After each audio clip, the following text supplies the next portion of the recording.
Bem, uma vez encerrado os poderes da administração pública, nós vamos começar hoje a analisar exatamente os princípios da administração pública. E aí a gente gostaria de continuar registrando aqui o nosso agradecimento ao professor Alain. Ele era o titular da disciplina e com a saída dele da Unilab, nós acabamos assumindo a turma de Direito Administrativo 1 e também ele gentilmente nos cedeu aqui os PowerPoints que ele fez para a disciplina dele e a gente está fazendo aqui as alterações paulatinamente. Então, queríamos deixar aqui registrado nosso agradecimento ao professor Alain. E um sumário daquilo que nós vamos ver aqui referente aos princípios, né? É uma introdução sobre o que seriam os princípios. Depois, a gente analisar uma ideia desses princípios, se são princípios da administração pública ou na administração pública. E depois, a gente fazer um estudo mais aprofundado desses princípios, tanto os princípios chamados explícitos, porque eles têm uma previsão normativa, e os princípios implícitos, porque eles, não, embora não estejam claramente, expressamente nas normas, mas eles também são considerados princípios da administração pública. Depois nós vamos fazer alguns estudos de caso e estudar os princípios, todos os princípios explícitos e alguns princípios implícitos, que são os mais importantes. Por que a gente não estuda todos os princípios implícitos? Porque são vários.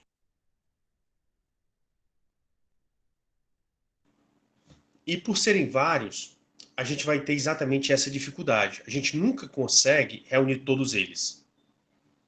Então, por essa situação é que a gente não consegue estudar todos os princípios implícitos. Mas em relação a esses princípios implícitos, vocês não precisam ficar receosos, porque quando nós formos analisando o restante dos temas de direito administrativo, em cada um deles nós vamos analisar os princípios aplicáveis. E aí, nós teremos, para cada um dos ramos, os princípios explícitos e os princípios também implícitos. Então, a gente acaba vendo a maior parte dos princípios implícitos da administração pública exatamente quando a gente vai estudar cada uma das temáticas de direito administrativo. Então, estão conseguindo me acompanhar? Sim, professor. Ótimo. Então, o primeiro princípio que nós temos que analisar em direito administrativo é exatamente o princípio chamado princípio da legalidade. E o que seria esse princípio da legalidade?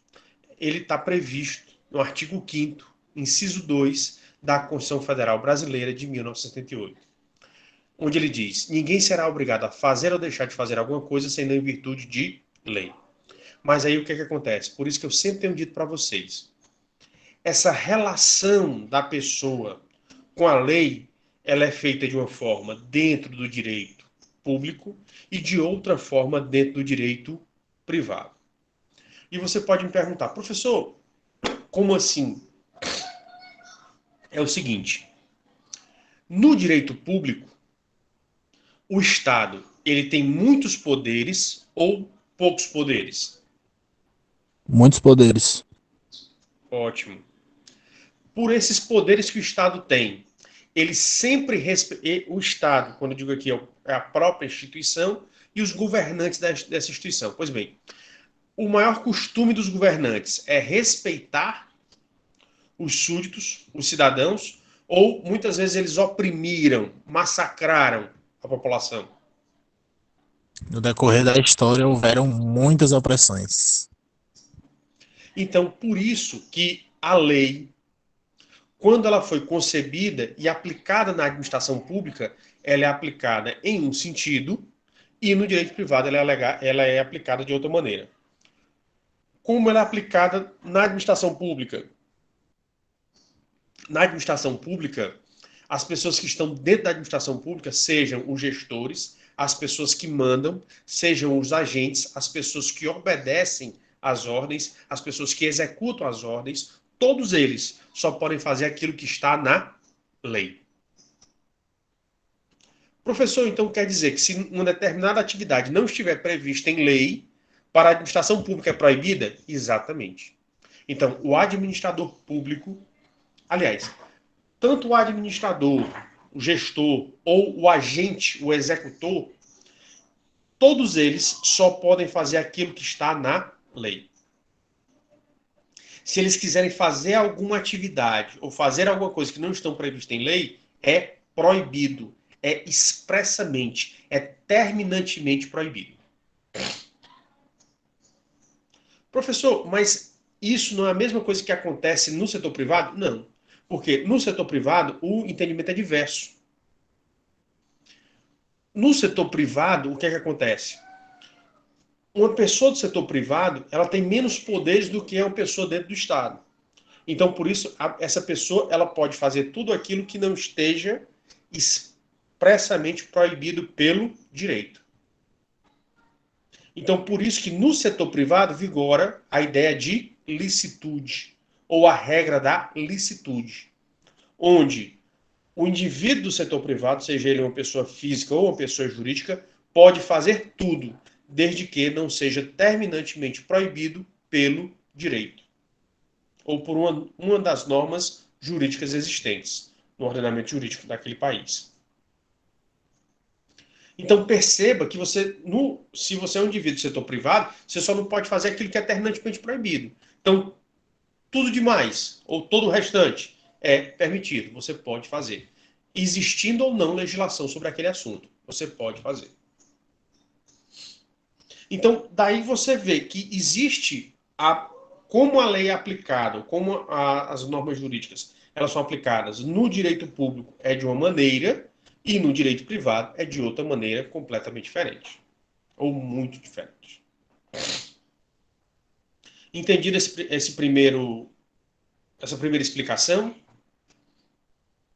Entendido.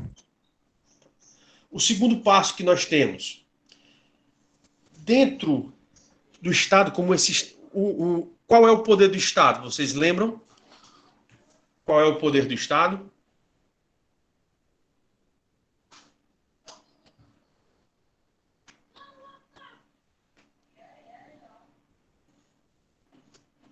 O poder do Estado ele é chamado de poder soberano ou de soberania. Vocês estão lembrados lá quando vocês estudaram ciência política? Sim. Povo, território, soberania e finalidade, né? Muito bem. São os elementos do Estado, né? Pois bem, lembram quais são as características do poder do Estado ou as características da soberania? Sim, professor. Ela é una, indivisível, incondicional e incontrastável. Incontrastável. Ou seja, você não pode variar, né? Então, ela é una, indivisível, incondicionada, imprescritível, ou seja, não tem prazo para ela. E aí a gente também coloca mais uma que seria incontrastável. Você não pode contrariar, ou seja, você só pode obedecer aquele poder do Estado. Então perceba que esse poder dentro daquele território é o maior. Então, como ele é um poder gigantesco, o risco de oprimir, o risco de explorar as pessoas é maior ou menor? Maior. Muito bem, é maior. E é isso que precisa perceber. Então, para evitar que esse poder ele haja com abuso ou que ele haja com excesso, por isso que nós temos a lei, para limitar o que é que pode ser feito. E outra coisa, o exercício dessa soberania, ela não é mais como no passado, antigamente no Estado moderno, até o Estado moderno, nós poderíamos dizer assim, né, na maioria dos exemplos, todo o poder era entregue a uma única pessoa. Quando você entrega todo o poder na mão de uma pessoa só, geralmente, ou na maioria dos exemplos que nós temos no decorrer da história, deram certo ou deram errado? Errado, sem dúvidas. Porque existe uma tendência muito grande ao homem extrapolar, né? Quando ele começa a governar e ele começa a ver que ninguém vai contestar os erros dele, nada que ele faz de errado, então ele perde a noção e acaba fazendo tudo aquilo que ele quer. Ele pode ter posturas corretas, mas na maioria dos casos ele vai ter posturas erradas também. Dentro dessa perspectiva, então a gente tem que entender o ser humano. Quando os seres humanos eles foram evoluindo, os seres humanos eles passaram a ser mais exigentes com o Estado ou menos exigentes? Mais exigentes. Ótimo. Então surgiram duas coisas. Primeira delas, é essa regra de que as pessoas que fazem parte do Estado, quando elas estão desempenhando as atribuições do Estado, só podem fazer aquilo que está na lei. E aí esse princípio ele não é mais só um princípio da legalidade, é da estrita legalidade. Ou seja, o agente público, o executor ou o gestor público, o administrador, aquele que toma decisões, ambos, ou seja, todos que estão dentro da administração pública, eles só podem fazer aquilo que está na lei. Se não estiver na lei, é terminantemente, é expressamente proibido para eles, para evitar que você tenha casos de excesso ou de abuso. Além disso, o segundo ponto, hoje em dia não se deixa mais que uma só pessoa exerça a soberania. Como é que você faz? Você compartilha esse exercício. Compartilha como? Com 3 poderes, né? Executivo, legislativo e judiciário. E percebam que, no Brasil, quem é o órgão máximo do executivo? É o Executivo Federal. Que ele é composto por quem? Pelo presidente e seus auxiliares, os ministros. Ou todos aqueles auxiliares que têm status de ministro, que são delegados por lei. São objeto de lei. Mas perceba que o presidente ele tem muitos poderes, mas ele não tem toda a soberania. Ele só tem parte da soberania. Quem é que tem a outra parte? Mais outras 2 estruturas. Você vai ter o Congresso Nacional, deputados e senadores. Ah, professor, é o presidente. Não. Porque o presidente do Senado, o presidente da Câmara ou o presidente do Congresso, que é o mesmo presidente do Senado, ele não pode fazer tudo. Tem atividades que ele só pode fazer se ele tiver o quê? O aval do grupo, dos parlamentares, ou pelo menos da maioria dos parlamentares. Então você percebe que o poder executivo, sim, é um poder unipessoal. Ele está centrado na mão de uma pessoa, que é o chefe do executivo. Mas o legislativo não, ele é um órgão colegiado. E o judiciário, ele também é um órgão colegiado. Ah, professor, mas ele tem um presidente. Mas esses presidentes, eles têm atribuições administrativas. Ou seja, eles só tomam decisões administrativas. Eles não substituem os poderes do órgão colegiado, porque tem que ser decisões tomadas pelos colegiados. Então, por isso, você vê que eu não tenho mais só uma estrutura, eu tenho 3 estruturas, e dessas 3 estruturas, somente uma é unipessoal, ou seja, que é centrada numa pessoa. As outras 2 estruturas, elas são colegiadas. Então, é mais fácil ou mais difícil você explorar, você oprimir? Bem mais fácil. É mais difícil. Por quê? Se o presidente da República errar, quem é que tem para corrigir? O legislativo e o judiciário. Ah, mas o presidente do Congresso é amigo do presidente. Não interessa. Ele pode ser amigo do presidente, mas para tomar determinadas ações contra o presidente, ele precisa da maioria.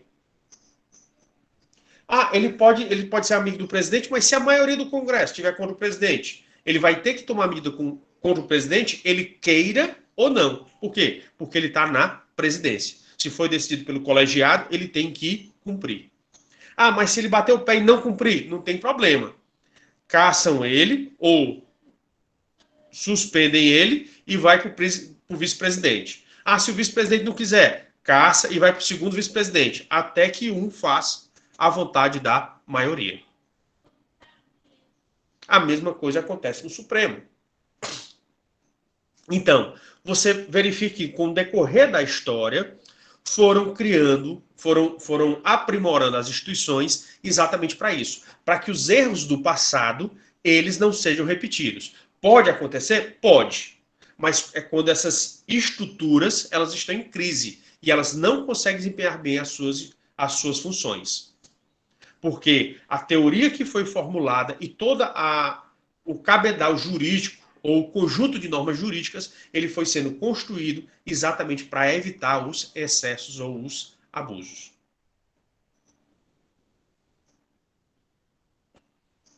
Conseguiram entender essa segunda explicação?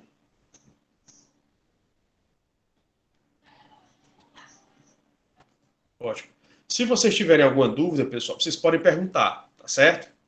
Então, o que vigora para o direito administrativo não é simplesmente o princípio da legalidade, é o princípio da estrita legalidade. E o que é que significa isso? O princípio da estrita legalidade é que tem que ser aplicado exatamente a lei, e a lei em sentido estrito.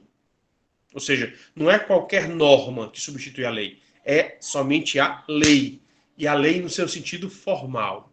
E aí por isso que vem exatamente esse momento onde nós vamos fazer a diferenciação entre a lei em sentido formal e a lei em sentido material, tá certo?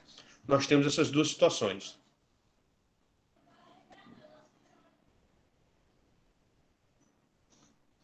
Tá certo? E aí nós temos esta circunstância. Então vamos lá. Qual é a diferença entre a lei em sentido formal e a lei em sentido material?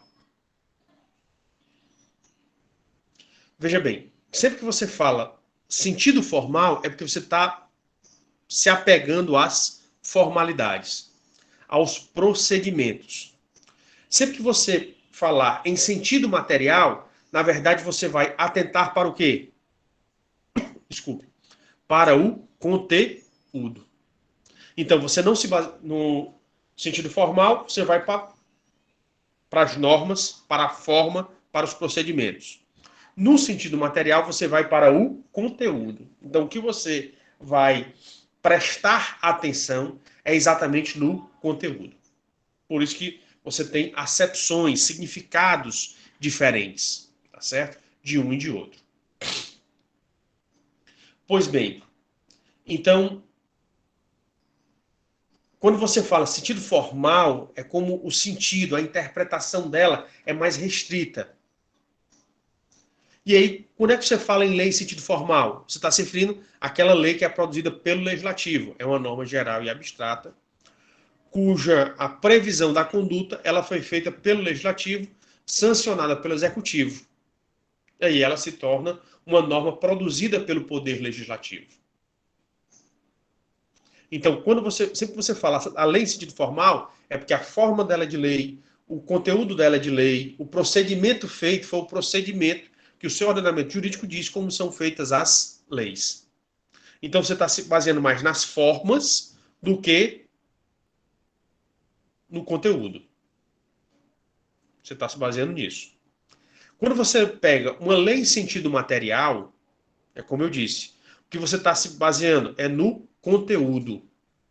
Então, a análise dela vai além. Então, por isso que o sentido é amplo. Ou você pode ter alguns sentidos impróprios. O que seria isso? Você pode, quando você fala lei em sentido material, não é propriamente as leis.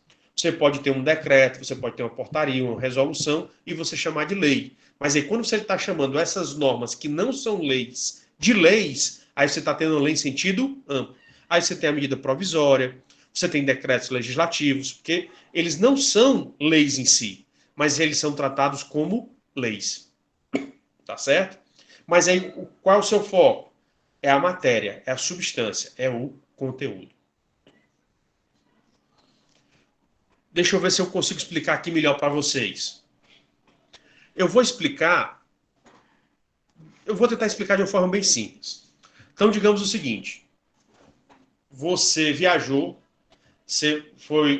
com seus amigos, e aí você pegou com a sua mãe ou com a sua avó uma receita de bolo.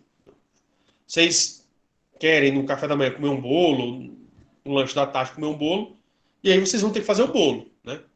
Não tem ali a vovó ou a mamãe para fazer o bolo, né? Aí você leva os utensílios, né? Você pega o material que você vai utilizar no bolo, os ingredientes, você pega a forma, lá tem fogão, tudo direitinho, ótimo, excelente. Você pega a receita passo a passo. Sendo que a sua avó, nunca você comeu um bolo da sua avó, da sua mãe, que fosse ruim. Nunca, nunca, nunca, nunca, nunca. E aí você pega todos os detalhes, né? Ó, coloca tantos gramas disso, faz isso, bota no liquidificador, você pega o forno, acende o forno, espera 5 minutos, coloca tantos graus, espera tantos minutos, quando tiver douradinho você tira e tal. Ok. Você pegou exatamente ipsiliteris o que a sua mãe e sua avó faz. Obrigatoriamente, a receita vai dar o mesmo resultado, o bolo gostoso da sua mãe ou da sua avó? Deveria, né? Deveria, Não mas vai. não vai. Muito bem. Deveria ter a mesma situação. Mas tem? Não, professor, porque a forma dela fazer, as técnicas que ela usa, é bem diferente da qual eu vou usar. Porque ela já tem experiência naquilo que faz. E eu, não. Olha aí. Então, por isso que eu estou colocando. Não quer dizer que você seguir todas as regras, o resultado ele vai ser o mesmo. Mas veja bem, quando você faz seguindo todas as regras exatamente iguais, você está fazendo uma coisa em sentido formal ou em sentido material? Sentido formal. Formal. É o sentido formal. Muito bem. Você está seguindo o procedimento ipsiliteris. Aí você vai ter o sentido formal. Mas digamos que lá, vizinha, tem uma senhora boazinha que viu que vocês fizeram o bolo, não deu certo, ela disse, não, pois me dei os ingredientes que eu faço para vocês. E ela vai lá e faz o bolo gostoso, diferente da sua mãe ou da sua avó, e faz um bolo gostosíssimo. E aí? Foi o sentido formal ou o sentido material? E já é sentido material. Material. Foi o sentido material. Os Material. conteúdos são os mesmos, mas o procedimento não foi. Então, vocês perceberam a diferença entre o formal e o material?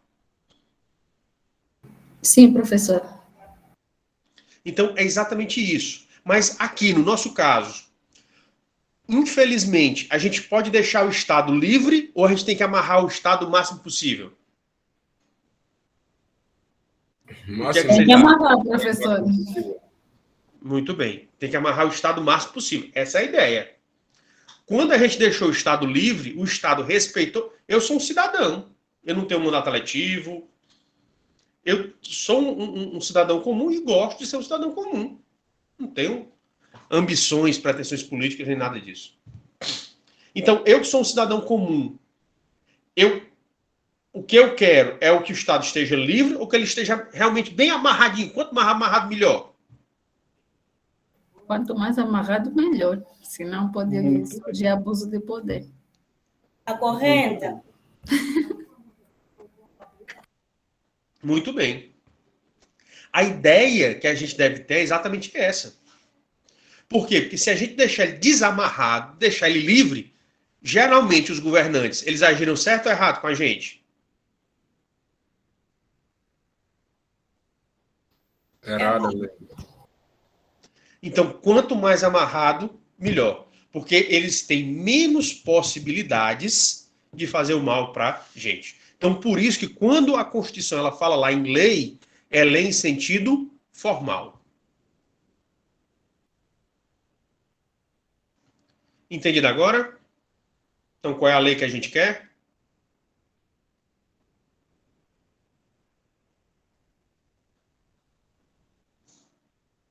Lei no sentido formal. Isso, é a lei em sentido formal. Então, e qual é a finalidade de se exigir essa disciplina da lei, ou você seguir a lei? É exatamente você tentar proteger o indivíduo. Mas, na verdade, você vai proteger a liberdade e a propriedade do indivíduo. É deixar o indivíduo com chance de prosperar, com chance de se desenvolver. Então, por isso que na legalidade, geralmente se faz normas contra o indivíduo ou a favor do indivíduo. Quando você faz uma norma contra o indivíduo, você está privilegiando quem? O Estado. Quando você faz uma norma a favor do indivíduo, você está, no caso, limitando quem? O Estado. Porque a norma autoriza a atuação do Estado. E a não existência de norma, o que é que faz com o Estado? Proíbe, né? Porque o Estado, as pessoas que estão dentro do Estado, só podem fazer aquilo que está na lei. Então, se não estiver na lei, o Estado não pode fazer, e aí o particular está livre para fazer, desde que não contrarie as normas jurídicas. Então, por isso que você exigir o princípio da legalidade é de fundamental importância. Ele é um dos principais princípios de direito administrativo. Você entender isso, você consegue entender o relacionamento que nós, cidadãos, vamos ter com o Estado. Certo? Ou que os indivíduos dentro do Estado vão ter com o próprio Estado. Sejam indivíduos esses, pessoas físicas ou pessoas jurídicas. Estão conseguindo me acompanhar? Perfeitamente. Sim, professor. Pronto. Então, eu queria também deixar... Professor chato, né? Deixa um bocado de exercício para a gente, né? Mas eu pediria agora que vocês printassem a tela e verificassem esse estudo de caso aqui que eu quero deixar para vocês. E, pessoal, por que eu deixo esses estudos de caso? Exatamente para te ajudar a assimilar o conteúdo, a fixar o conteúdo.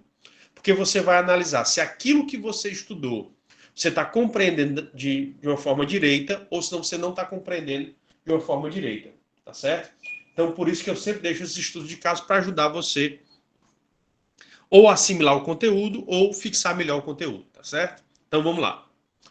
Vamos fazer um estudo de caso referente à transparência administrativa. Um ato normativo editado pela administração pública obriga órgãos e entidades a publicar informações detalhadas sobre a execução orçamentária, remuneração de servidores, convênios e contratos celebrados, e pode ser interpretado como conformador de direitos do administrado à informação. Vamos lá, vou explicar aqui o passo a passo. Primeiro, essa transparência, quando a gente fala aqui, essa publicação de informações, se é sobre remuneração de servidores, sobre convênios, sobre contratos celebrados, isso daí tem uma lei no Brasil chamada Lei de Acesso à Informação. Alguns utilizam muito a sigla, né? LAI, Lei de Acesso à Informação. Já essa parte de execução orçamentária, aí você tem outra lei que é chamada Lei da Transparência Pública, que ela se refere, essa Lei da Transparência Pública, ela se refere a os gastos públicos, orçamento, execuções orçamentárias, plano plurianual, lei de diretrizes orçamentárias. Então, ela está mais ligada a essa parte formal, ao direito financeiro, a lei da transparência pública. E a lei de acesso à informação são os outros dados que precisam ser publicizados, tá certo? Então, você pode, quando você for fazer análise, se você quiser analisar essas leis, façam, tá certo? O que é uma execução orçamentária? Só para você entender. Todos compreendem o que é um orçamento? Sim, professor. Sim, professor. Só para você ter uma noção. O Estado, ele vai ter que fazer diversas atividades. Então, ele pode fazer as atividades de qualquer maneira e gastando de qualquer maneira? Não. Tem que De existir forma alguma. Não. Tem planejamento. Muito bem. Tem que existir um planejamento. Então, quando o Estado ele vai fazer o seu planejamento financeiro, ele faz um orçamento, que é ver uma estimativa de quanto ele vai arrecadar para ele saber com o que ele pode gastar e no que é que ele vai gastar.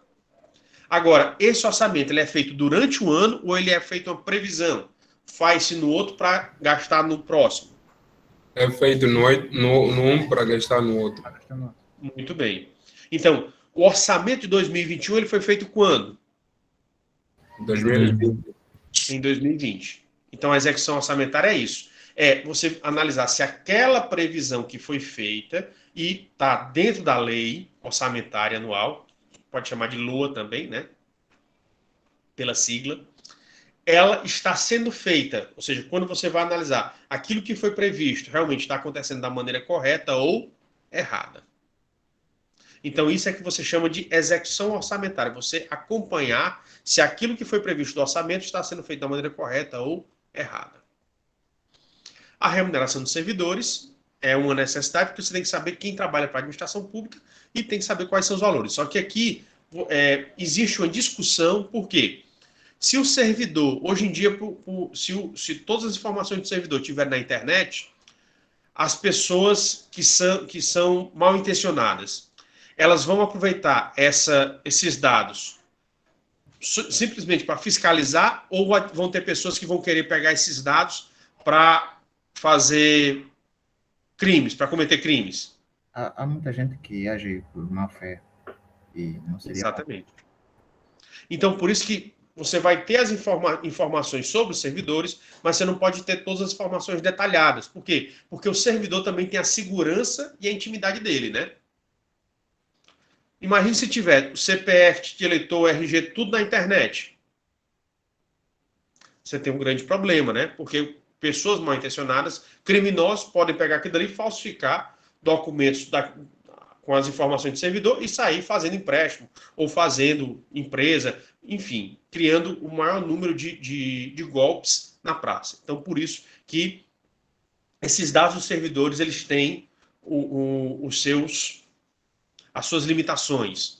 Os convênios e os contratos também administrativos, do mesmo jeito. Então, há necessidade de você colocar as informações, mas também não precisa colocar todas as informações. Você coloca as informações que são principais, para que as pessoas possam fazer uma fiscalização. Entendido isso daqui? Certo, professor. Pronto. E você acha que você, como cidadão comum, você merece alguma informação, ou quase todas as informações, ou você não merece nenhuma informação? Merece. Muito bem. Porque você, enquanto cidadão ou cidadã, você também é um fiscal. A maioria das pessoas acham que só fiscaliza Tribunal de Contas ou Ministério Público. Mas você tem que entender que o cidadão também fiscaliza. Em muitos países, criam-se associações que vão fiscalizar o poder público. Então, a partir daí você percebe, você começa a enxergar de uma maneira diferente. Que eu também sou responsável pelo Estado. Mas a maioria das pessoas nem tem essa noção. Mas a gente tem que começar, principalmente vocês que são bacharéis em administração pública, tem que perceber que você também é responsável.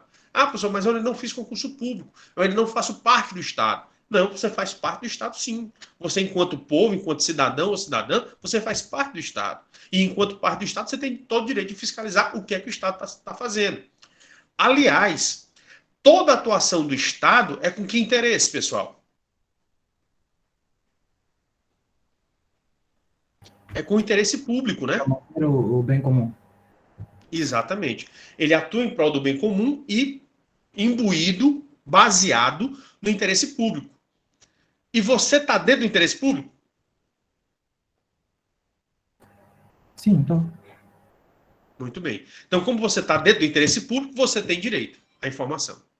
Agora, quando você vai analisar a lei de informação, existem determinadas informações, as exceções, que algumas merecem uma proteção de sigilo, mas outras não merecem. Então, essas determinadas informações que não estão acobertadas pelo sigilo, você pode utilizá-las, ou você pode ter contato delas.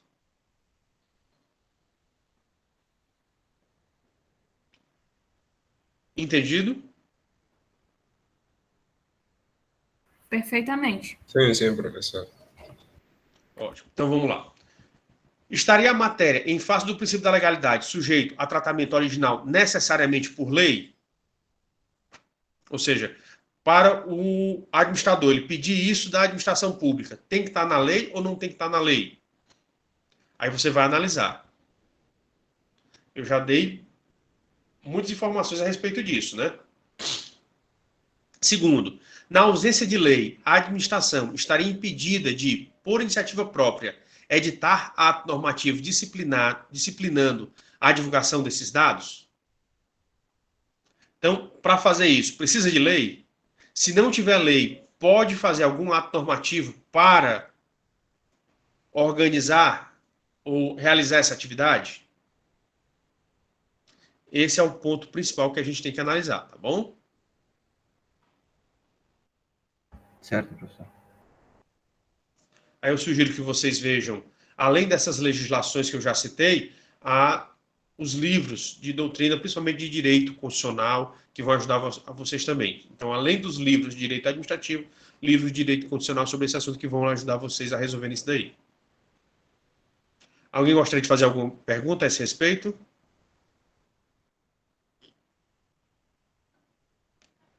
Então, vamos seguir, né?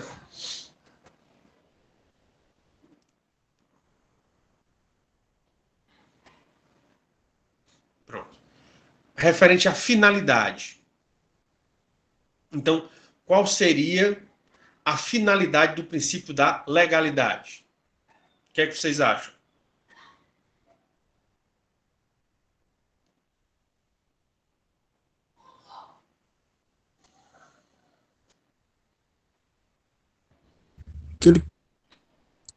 Aquilo que a gente já conversou, né, professor? É limitar as ações do Estado.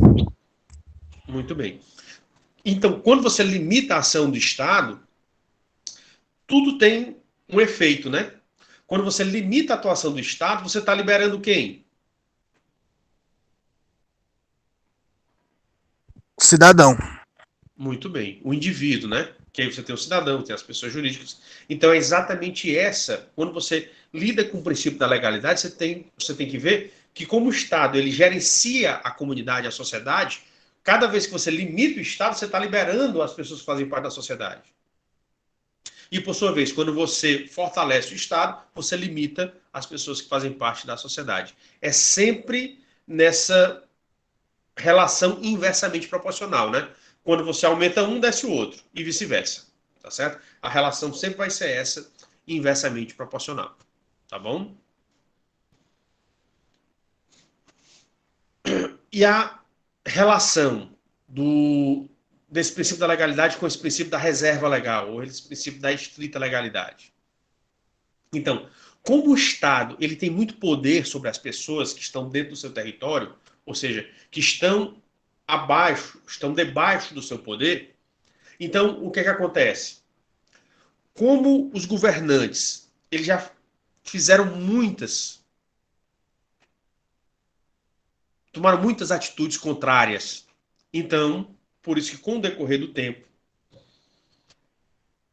a doutrina e o próprio judiciário, eles reconheceram 3 ramos do direito que eles têm que estar extremamente limitados. A atuação desses 3 ramos do direito público tem que estar extremamente limitados. Quais são esses 3 ramos do direito que vocês acham que são? Ramos do direito público.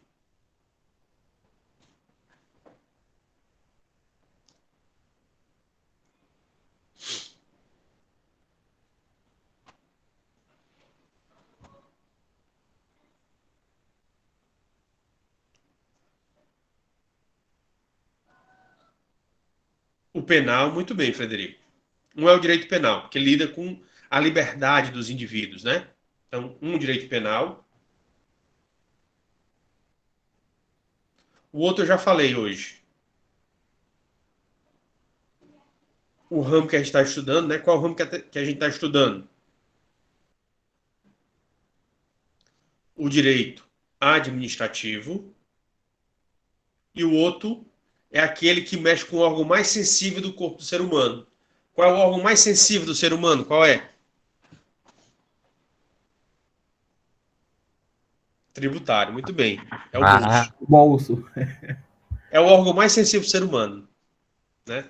Você pode ver que a pessoa, quando tá, ela pode estar com dor de cabeça, pode estar com dor no joelho, no pé, ele vai adiando.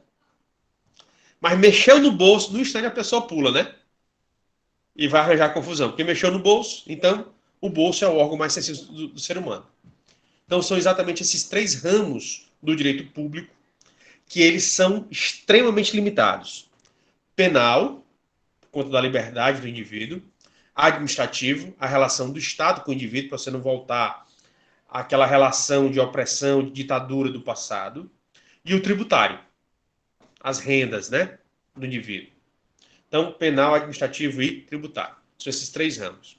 Então, quando você estuda esses 3 ramos, você tem que entender esse conceito aqui, que é chamado conceito de reserva legal. E o que é você reservar alguma coisa?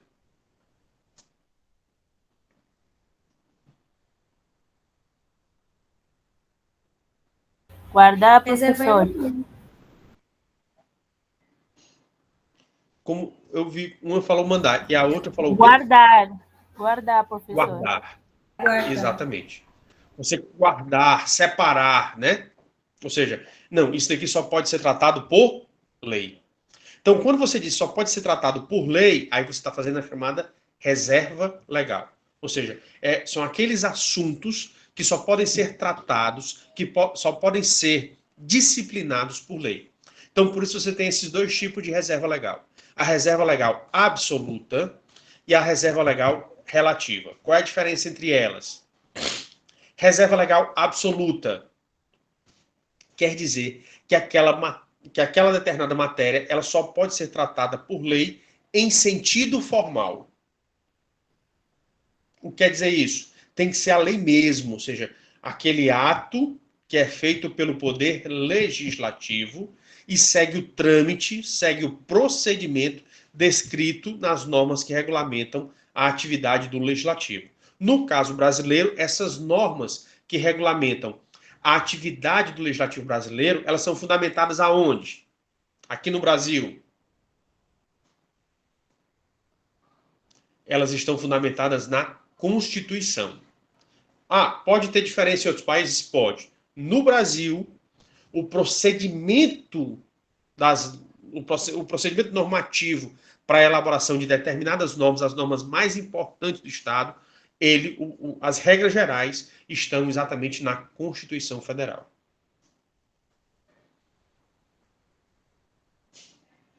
Então, reserva legal absoluta é somente para as leis em sentido formal.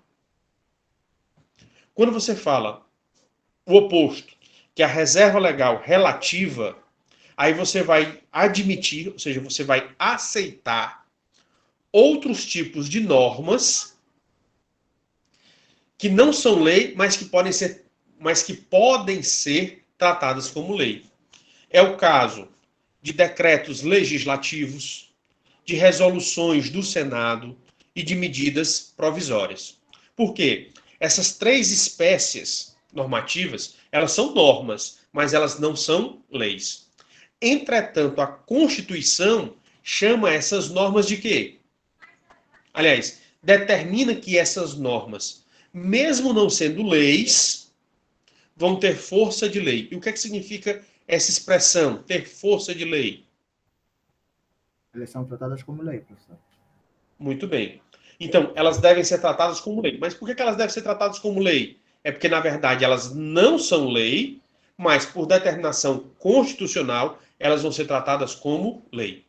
Então, perceba, quando você fala reserva legal absoluta, então você só fala de lei e lei em sentido formal. Quando você fala reserva legal relativa, você aceita outras normas, além das leis, mas que devem ser tratadas como leis. No Brasil, nós temos 3, que são a medida provisória, os decretos legislativos e as resoluções das casas legislativas federais brasileiras. Tá certo? Elas não são leis, mas por determinação da Constituição, elas são tratadas como leis. Entendido? Entendi. Sim, professor. Ótimo, excelente. Então, podemos continuar? Sim. Pronto. Então, dentro dessas circunstâncias, a gente vai continuar a nossa análise dos princípios constitucionais relativos ao direito administrativo ou relativos à administração pública, né? E aí a gente colocou mais um caso para vocês, né? A criação de um órgão público. Então, como é que um gestor público ele pode criar um órgão público? E aí a gente colocou o artigo 61 da Constituição Federal. O artigo 61 da Constituição Federal estabelece o seguinte: a iniciativa das leis complementares e ordinárias cabe a qualquer membro ou comissão da Câmara dos Deputados, do Senado Federal ou do Congresso Nacional. Então, leis complementares e ordinárias pode ser proposta por um deputado? Pode. Por um senador? Também pode. Por um conjunto de senadores, que são esses órgãos, essas comissões da Câmara dos Deputados, comissões do Senado ou comissões do Congresso Nacional, podem propor normas? Pode. Mas, além das pessoas que fazem parte do Legislativo, mais alguém pode propor a criação de normas, a elaboração de leis? Então, veja que o texto continua, né? Ele também colocou o presidente da República. O presidente da República, ele faz parte do Legislativo? Faz parte do Executivo. Muito bem. Ele é o órgão principal do Executivo, né? Então já está colocando outro poder. Coloca ao Supremo Tribunal Federal, Poder Judiciário, né? Aos tribunais superiores, mais uma vez, Poder Judiciário. Procurador-Geral da República. Então, a Procuradoria-Geral da República, ela está dentro do Poder Executivo, mas ela tem uma coisa que outros órgãos não têm, que é chamado de autonomia, ou autonomia administrativa. E, além deles, os cidadãos. A grande diferença é que essas autoridades, se elas quiserem, elas podem propor sozinhas. O cidadão, ele pode propor sozinho?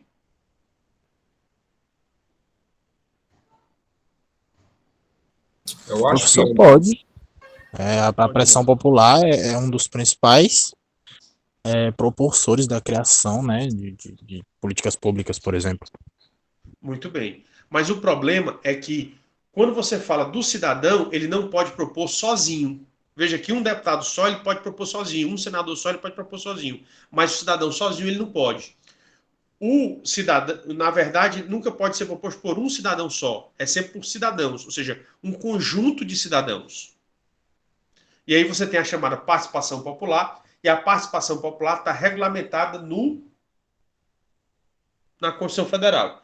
Vejam aí o que é que tem no parágrafo 2º. O parágrafo 2º ele fala sobre a iniciativa popular. O que é que diz?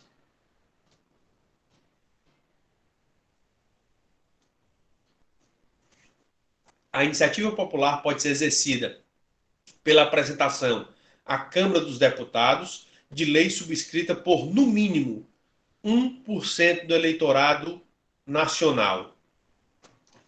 Pessoal, quanto é que seria esse 1% do eleitorado nacional?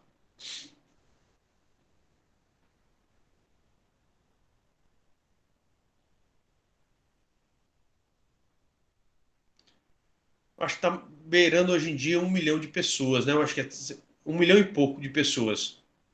Muita gente. Ah, mas basta a gente fazer aqui no estado do Ceará, que a gente teria esse número, e basta eu pegar dos eleitores cearenses? Não.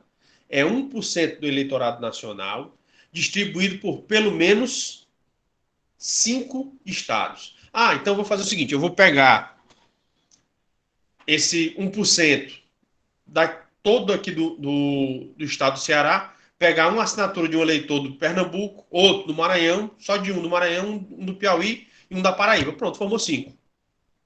Pode? Não. Porque em cada um desses estados você não pode ter menos de 0,3%, ou seja, 0,3% dos eleitores de cada um deles. Então, quando o cidadão apresentar, é fácil ou é difícil para você conseguir? É difícil. É difícil, né? Difícil.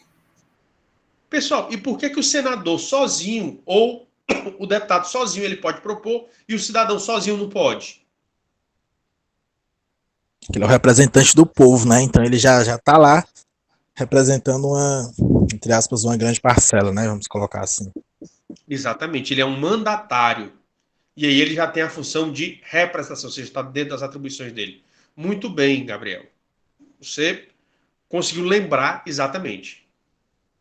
Então, como ele já tem um mandato, e esse mandato dá a ele essa representatividade, por isso que eles podem apresentar sozinhos. E o cidadão não. Ele não pode apresentar sozinho. Ele vai obedecer à regra do parágrafo 2º. Tá certo?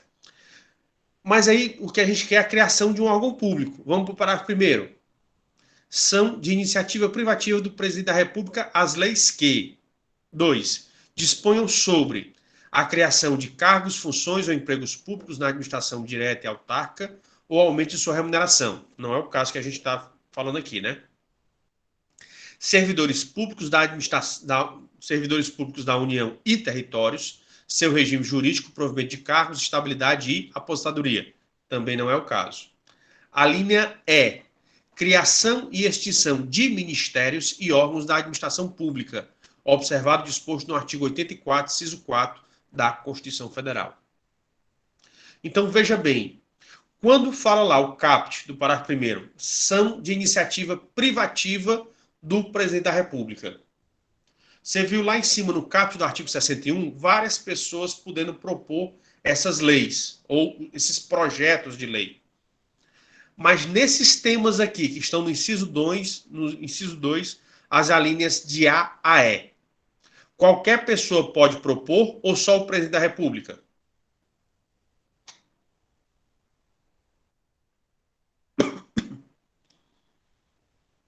Hein, pessoal? Somente o presidente da República. Só o presidente, né? Iniciativa privativa, né, ali em cima. Exatamente. Iniciativa privativa. Então, quando ele utiliza esse adjetivo privativa, ele está dizendo que nem todo mundo pode mexer nisso. Nem todo mundo pode falar sobre isso.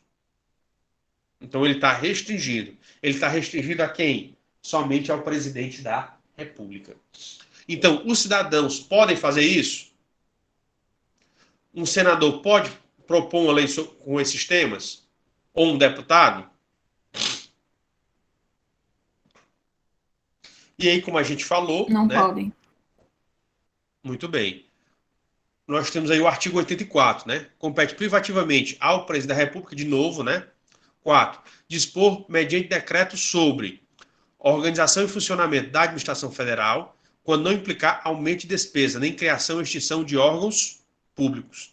Veja aí, ó. Ele não pode fazer por decreto, mas ele pode fazer o quê? O projeto de lei e mandar para o legislativo. Porque para você criar ou extinguir órgãos públicos, você só pode fazer se for por lei.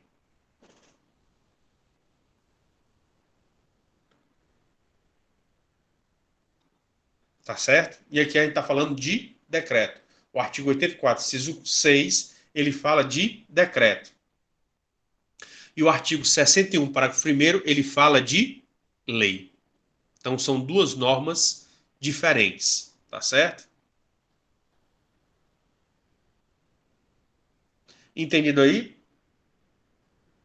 O princípio da legalidade? Entendido, professor. Sim, professor. Ótimo. Então, vamos agora estudar o próximo princípio, que é exatamente o princípio da moralidade. Tá certo? E, pessoal, você conseguir conceituar moralidade, você dá um conceito, uma definição de moralidade, é mais fácil ou é mais difícil? É mais difícil. É bem mais difícil, né? Ótimo.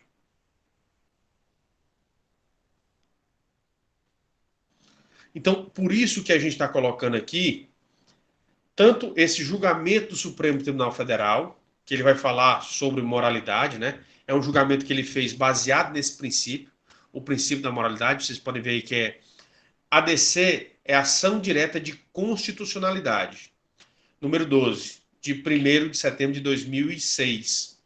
Foi um julgamento do STF, em que ele tratou sobre a prática de nepotismo.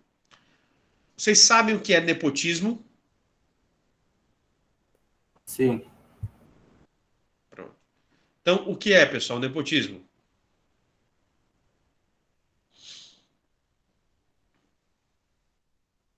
É o beneficiamento de. É favorecer uma pessoa em exercício de um cargo. O nepotismo é quando você faz um aparelhamento de Estado, ou seja, você coloca em cargos importantes pessoas não pela sua competência, mas você faz exatamente por serem seus parentes, né? Então, o objetivo principal foi beneficiar os parentes. Essa daí seria a prática do nepotismo. Pois bem, o STF, ele se pronunciou sobre o nepotismo no judiciário. E ele disse que a prática de nepotismo no judiciário, ela fere vários princípios, né?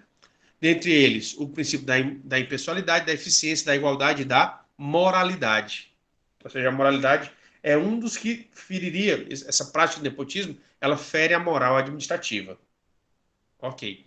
E ela se baseou numa resolução do CNJ, que falava sobre o nepotismo, e, por sua vez, o CNJ ele exatamente tentou vedar isso, né? E aí vocês podem ver aí os trechos que a gente colocou, tanto do julgamento da ação direta de constitucionalidade, como também os comentários da resolução do CNJ a esse respeito. Então, a partir disso, você começa a formular uma ideia do que seria a moralidade, né? E aqui nós temos uma das melhores definições que nós achamos, que é exatamente de um doutrinador brasileiro chamado Celso Antônio Bandeira de Mello, onde a família dele é uma família de estudiosos do direito, né? E o que é que eles dizem que seria essa moralidade, né? Então, a moralidade ela vai ser embasada em dois outros princípios, o princípio da lealdade e da boa-fé, onde a administração deve proceder em relação aos administrados, ou seja, em relação aos cidadãos, com sinceridade e lhaneza, sendo interdito qualquer comportamento astucioso. O que é esse comportamento astucioso, pessoal? Que queira enganar, né?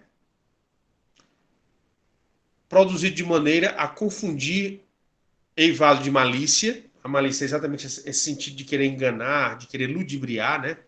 Produzido de maneira a confundir, dificultar ou minimizar o exercício de direitos por parte dos cidadãos. Então, a moralidade é exatamente isso. Então, quando você vai estudar o princípio da moralidade, você vai ver, você vai tentar perceber ou tentar enxergar qual era a finalidade, o objetivo da pessoa que está trabalhando na administração pública quando ela desempenhou determinado ato ou determinada conduta, né? É você tentar conseguir esses elementos. Tá certo?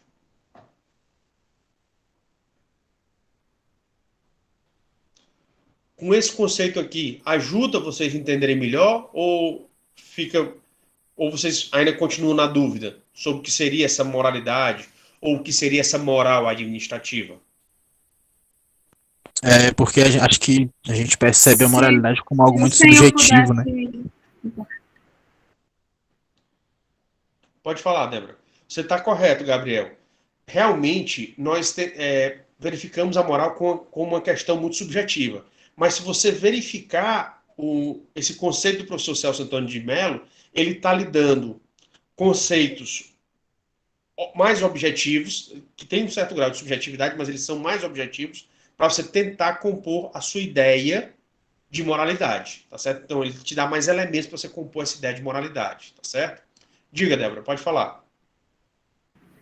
Era basicamente a mesma dúvida que o Gabriel, professor. O senhor conseguiu sanar do mesmo modo. Obrigada. De nada. Mas perceba que, ainda assim, a moralidade, embora esse conceito do professor Celso Antônio ele nos dê mais elementos para a gente entender a moralidade, ainda assim fica muito difícil. Por quê? Quando você fala de astúcia, de malícia, você está ligando o quê? Aquilo que a pessoa estava pensando quando agiu daquela determinada maneira. E a gente sempre sabe, ou geralmente sabe, o que a pessoa está pensando? Não.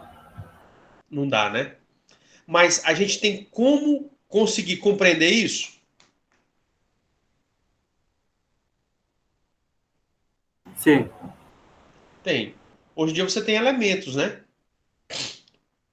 Por exemplo, quando a pessoa, um fiscal, ele quer receber corrupção, a forma de falar, o gestual dele mostra o que é que ele está pensando, não mostra? Mostra, viu? Mostra.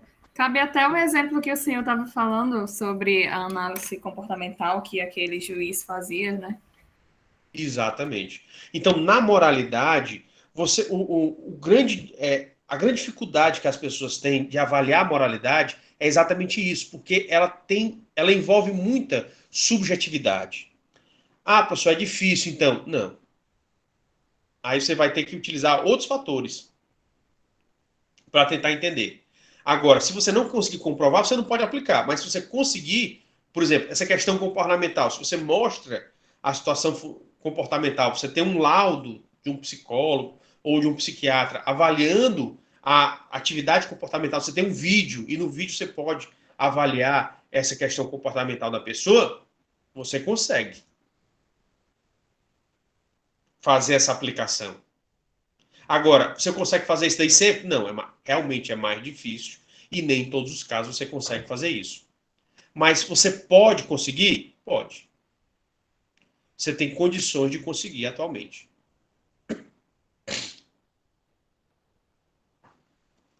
Entendido?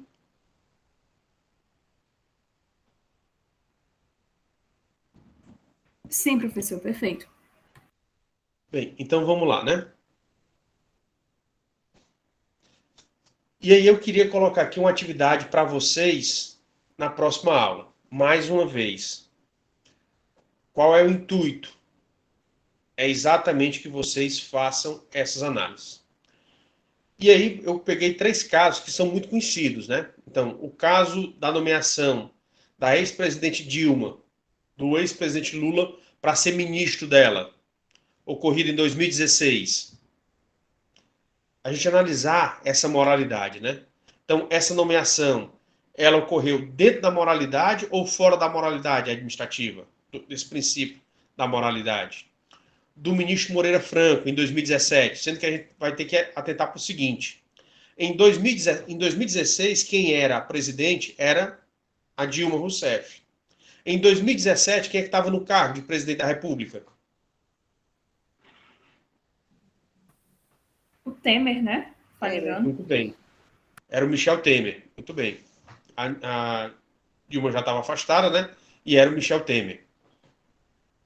E a particularidade desse Moreira Franco? Moreira Franco é um político antigo do MDB, do hoje MDB, que é muito amigo de quem? O Michel Temer é de que partido?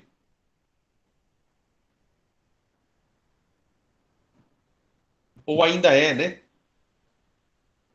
O Michel Temer também é do MDB. E é notório que ele é muito amigo do Moreira Franco. Então, cabe também analisar por que o Michel Temer ele nomeia o Moreira Franco. É só pela amizade? É pela capacidade do Moreira Franco? E, por fim, a nomeação da Cristiane Brasil como ministra do Trabalho, né? A nomeação da Cristiane Brasil como para assumir o Ministério do Trabalho. E a Cristiane Brasil, só para quem não sabe, né? Ela é filha do ex-deputado federal Roberto Jefferson, na época do PTB, né? Presidente do PTB, e na época ela era deputada federal pelo PDT, pelo PTB, Partido Trabalhista Brasileiro. P, T de Tatu, B de Brasil, PTB. Roberto Jefferson que está preso, né, professor? O Roberto o pai dela atualmente está preso, né? Por conta daquela situação das. Eu acho, não sei se é o inquérito das fake news ou é aquele dos atos antidemocráticos, né? Não sei qual dos dois inquéritos, mas é por ordem do ministro Alexandre de Moraes, exatamente. Então, o que é que vocês precisam fazer nesses 3 casos? descobrir, e aí vocês vão ter que pesquisar e conhecer os 3 casos, né? Quais são os argumentos prós e contras dos três casos, e verificar argumentos novos sobre eles, analisando a situação. Pessoal, e aqui eu peço, dentro da academia, nós temos que ser, enquanto técnicos, nós temos que ser parciais ou imparciais? Imparciais. Muito bem. E se eu amo fulaninho ou Beltrano? Aí a sua imparcialidade foi o brejo. Passou longe. Então, é aquilo que eu vivo dizendo para vocês. Vocês estão na academia, então, por gentileza, exerçam a imparcialidade. Não é porque você gosta de um político ou de outro que você vai trabalhar para ver que aquele político só faz coisa errada e o outro só faz certo. Você já começou a errar. Pelo menos na academia. E aqui, particularmente, eu vou dizer para vocês o seguinte. Eu tenho a família da minha mãe, ela é de uma cidade do interior do estado do Ceará, e desde do pai da minha mãe, do meu avô, eles são políticos, tá certo? Só para vocês terem em mente, vocês sabem a quantos partidos eu me filiei durante a minha vida? E a minha família é de políticos. A minha família, por parte de médico, de políticos. Nenhum. Exatamente. Então, a minha família... De padre. Como é? Então, veja bem, eu não sou qualquer pessoa. Na minha família tem políticos. Dentro da minha família, em cidades do interior, eu já tive pelo menos 5 prefeitos e vários vereadores. Meu avô, o pai da minha mãe, foi vereador. E eu nunca me filiei a partido político. Agora, eu trabalho em muitas eleições, né? Minha família é de políticos. Eu sou advogado, trabalho em muitas eleições. E já vi muita coisa. E o que é que eu digo para vocês com toda sinceridade? Com toda sinceridade. Não tenham político de estimação. Eu gosto do político fulano de tal, ele é o meu herói. Mas, pessoal, aqui para nós, quando ele se torna o seu herói, ele deixa de ser humano ou ele continua a ser humano? Continua a ser humano. Ele erra, então? Com certeza. Então, é isso que eu estou pedindo a vocês. Deixem de idolatrar os políticos. Seja de esquerda, seja de direita, seja de centro. Nenhum político merece idolatria. Vocês sabem o que significa idolatria? Sim, professor. Adoração. O que é? Veneração, adoração. Isso, é você adorar uma criatura. Sendo o seguinte, você é uma criatura e aquele político também é uma criatura. O que quer dizer isso? As criaturas, elas são perfeitas ou imperfeitas? Imperfeitas. Elas são imperfeitas. Ótimo. Então, pessoal, deixem de ter políticos de estimação. Deixe de ter político de estimação. Você pode gostar das pessoas? Ótimo, somos humanos. Você pode gostar de algumas pessoas, desgostar de outras? Ótimo. Não tenho nenhum problema com isso. O problema é você não querer enxergar os defeitos das pessoas que você gosta. Para você conviver com essa pessoa, você tem que saber os defeitos. Você sabe qual é o grande problema que muita gente hoje em dia está tendo quando vai se casar com outra pessoa?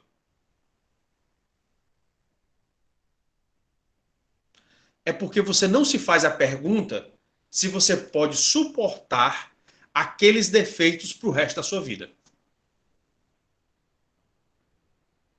Porque num casamento, você sabe o que é que mais chateia na relação do casal? Não são os pontos bons. Não são as qualidades. O que mais chateia são os defeitos. Então, o que você tem que se perguntar é se você tem paciência para aguentar os defeitos do outro. Então, você tem que saber quais são os defeitos do outro. Então, antes de casar, você tem que saber quais são os defeitos do outro e saber se você tem paciência para suportar eles pro resto da sua vida. Então, por isso que eu estou dizendo para vocês, você pode ter o seu políticozinho lá, que você prefira? Pode, não tem problema. Agora, você não pode esquecer que aquele determinado político é igual a você. Em que sentido? Ele é um ser humano, ele também erra. E pode errar feio. Tá certo? Ele também erra e pode errar feio. Se ele errar, ele tem que pagar pelo erro dele. Entendido? Compreenderam? E aqui eu não estou puxando nem para um lado, nem para o outro. O que eu estou pedindo a vocês é a imparcialidade. Se você acha que você não consegue ter imparcialidade, se você acha que você vai fazer um discurso político, é melhor você não fazer essa tarefa. Mas eu estou propondo exatamente para isso. Você tem condições de analisar imparcialmente? Veja, se você não tiver condições de analisar imparcialmente, é porque você precisa se trabalhar. Pois não, Romário, pode perguntar. Eu acho, né, que eu devo muito trabalhar na questão do caso de 2016. No de 2017, do Moreira Franco, no 2018, da Cristiane. Eu tenho até, eu acho que uma base para analisar bem direitinho, né? Bem imparcial. Mas no de 2016, eu tenho que me trabalhar mais.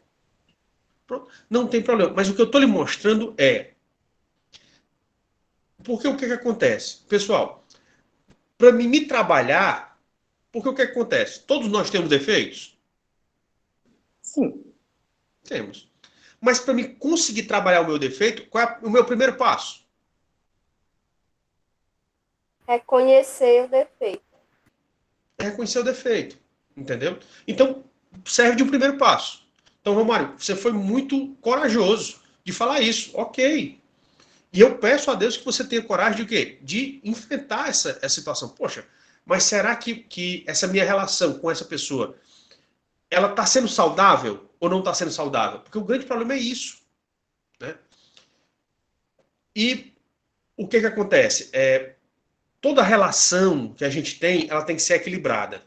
Toda relação é equilibrada. E aqui eu vou só colocar aqui um exemplo para vocês. Existem, na relação pai-filho, existem pessoas que amam tantos filhos que deixam o filho fazer qualquer coisa. Isso é ruim. Por quê? Quando o filho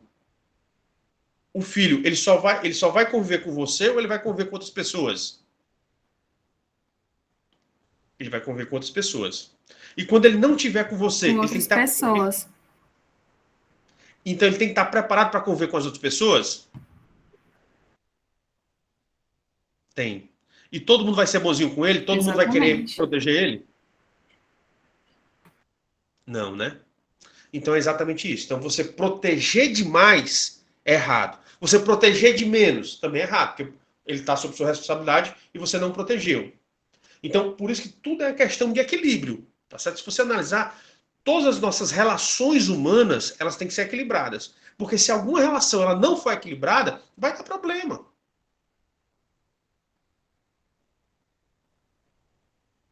Você entendeu agora o que eu quis dizer, Romário? Eu assim, não quero fazer crítica. Nada, eu não estou fazendo crítica nem nada, mas o que acontece? A pessoa se diz de direita ou de esquerda. Ok, você pode ser de direita ou de esquerda. Mas você tem que saber que a esquerda erra, a direita erra, também erra. Tá certo? Então, é a gente começar a assumir essas problemáticas. Ou seja, é entender que o meu lado também erra. E eu tenho que trabalhar isso. Ou seja, não é porque é do meu lado que eu vou deixar, que eu vou acobertar, que eu vou dizer que está certo só porque é do meu lado. Não, eu tenho que saber atuar dentro dessa perspectiva. Tá certo? Então você foi muito corajoso, meus parabéns, Romário.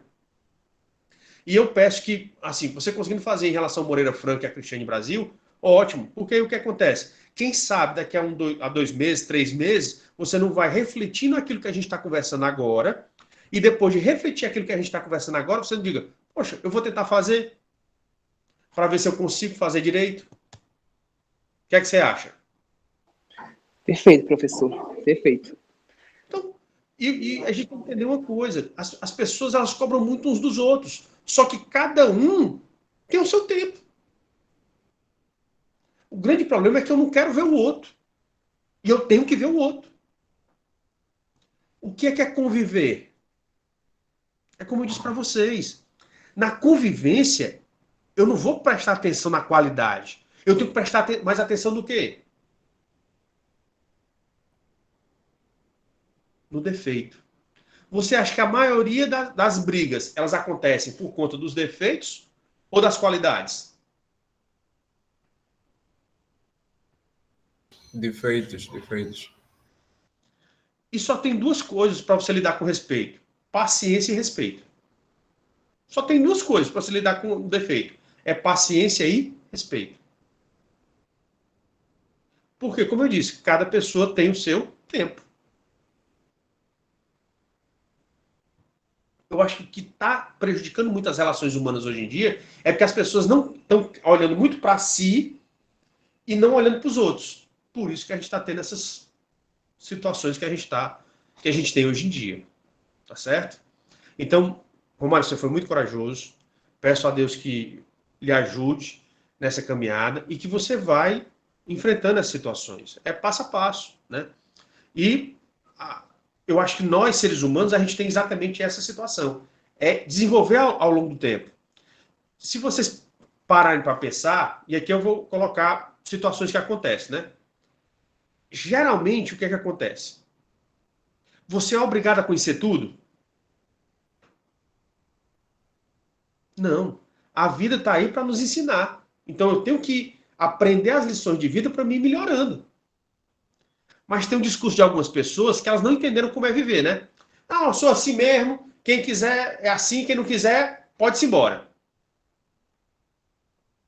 Pessoal, e o seu dever de progredir? O seu dever de se desenvolver? Pronto, esqueceu, acabou-se? Eu vou morrer desse jeito?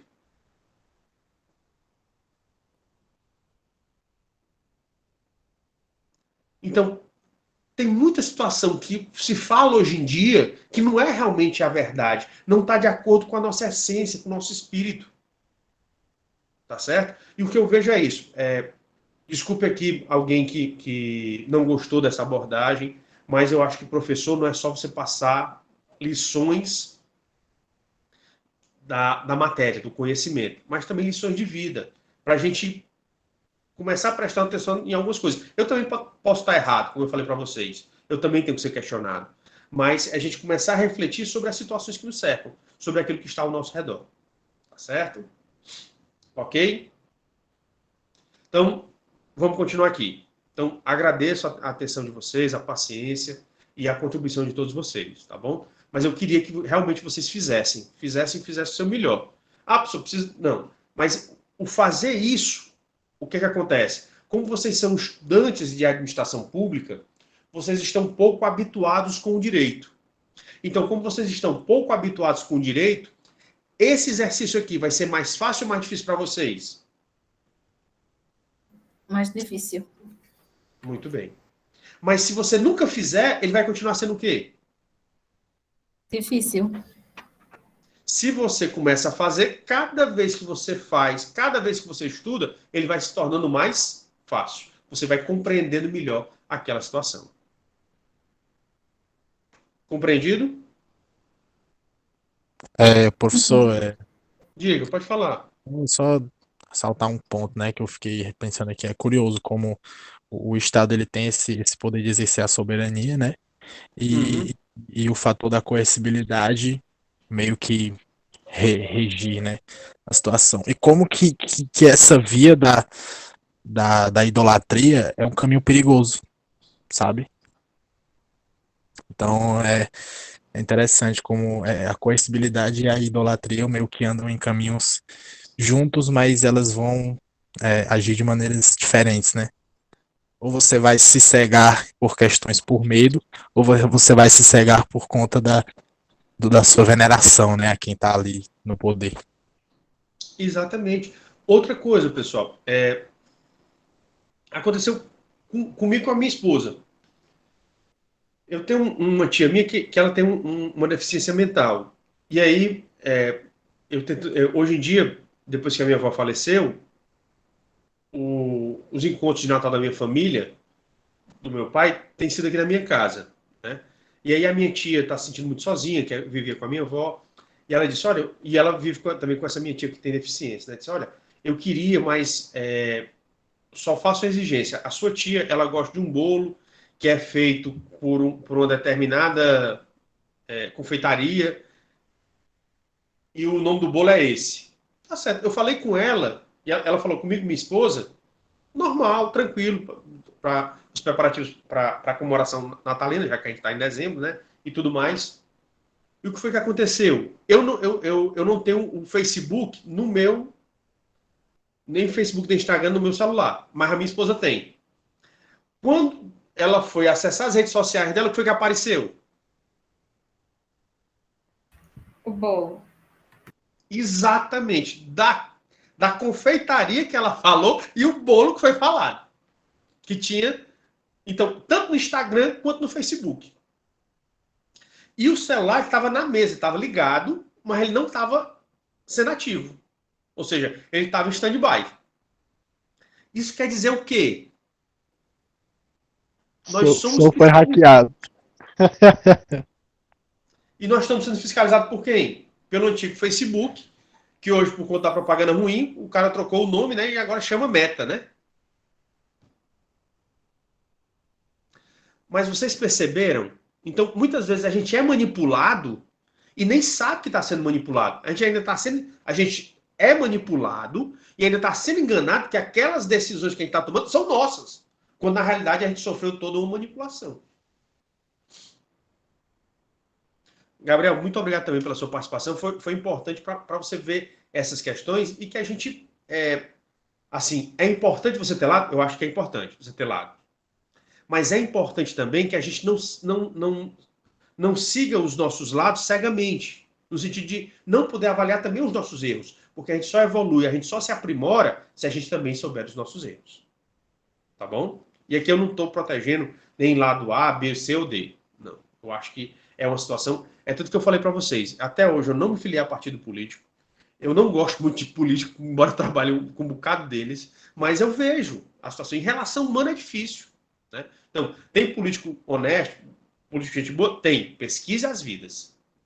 Não sai acreditando somente nas historinhas, né? Ou como na minha época chamava de chaveco, né? Não assiste só o chaveco da pessoa, não. Tente ver, analisar a história, se ele tem comprometimento, se ele tem realmente um histórico que seja condizente com o discurso dele. Porque se ele não tiver, coloca de lado, tá certo?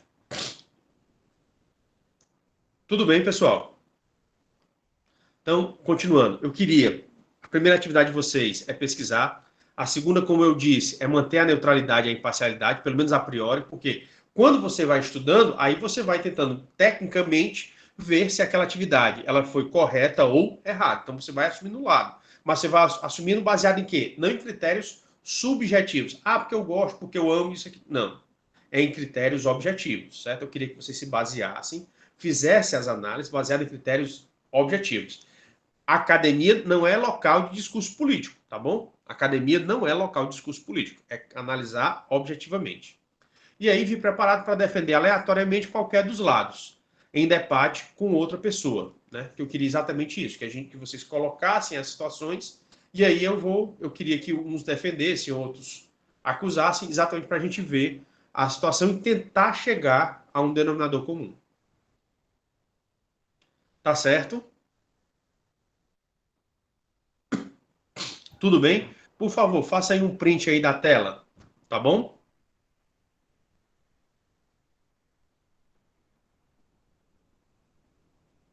Fizeram um print, deu tempo? Isso, professor. Depois eu mando lá no grupo, se alguém quiser também. Ok.